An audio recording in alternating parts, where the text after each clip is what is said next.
అందరికీ నమస్కారం. జగనన్న పాలనలో అవ్వతాతలకు పెన్షన్ ఎలా అందింది, గత 2 నెలలుగా వాళ్ళు పడుతున్న ఇబ్బందులు ఏంటి అనేది తెలుసుకుందాం. మీ పేరేంటవ్వా? నా పేరు అవ్వ జయమ్మండి, వలపర్ల జయమ్మ. మీకు పెన్షన్ వస్తుందా? వస్తుంది. ఎంత వస్తుంది పెన్షన్?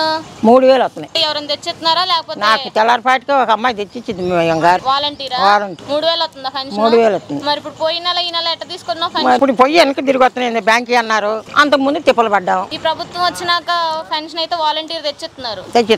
ఎక్కడ తెచ్చుకున్నావు? ఇంటికి వచ్చి ఇచ్చారా? 3వ తారీఖు మేము బ్యాంక్ ఆడ పోయాం, పంచాయతీ ఆఫీస్ సచివాలయానికి పోయి తెచ్చుకున్నాం. అంతకు ముందు కూడా సచివాలయానికి ఎప్పుడు పోలా. ఎన్నో తారీఖు వచ్చేది? అప్పుడు 1st తారీఖే వచ్చేది. అది ఇంటికి తెచ్చి వాలంటీర్ ఇచ్చేది. అవును అవును, 8-9 వచ్చేసేది. మరి ఈ నెల ఇంకా ఇది తారీఖు వచ్చిందిగా. మరి లేక ఇప్పుడు బ్యాంక్ కాడ వెళ్ళాలంటే ఎంత దూరం పోవాలి? ఊళ్ళో పోవాలిగా. ఊళ్ళోకి వెళ్ళాలి, బయటకి వెళ్ళాల్సిందే. మరి దగ్గరలో లేదుగా. నేను మాదేమో ఒక్కడి నుంచి చాలా దూరం. మరి రూపాయి కోసం నాకు పెట్టేవాళ్ళు లేరు, కొడుకులు లేరు, ఏమి లేరు. మరి నాకు బుక్ కావాలిగా, తెచ్చుకోవాలి. మరి ఈ రోజు 1వ తారీఖు సెలవు కదా. సెలవే. మరి బ్యాంక్ లేదు, నీకు రాలేదా? రాలేదుగా. నాకు ఈ 4 సంవత్సరాల్లో నాకు గ్యారెంటీగా పుష్పలంగా ఉంది. ఇంటికి వచ్చేదా?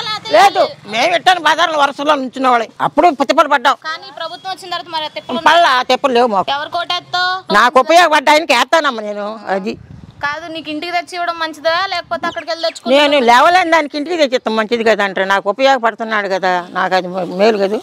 అది నాకు కావాలి. సరే, నమస్తే.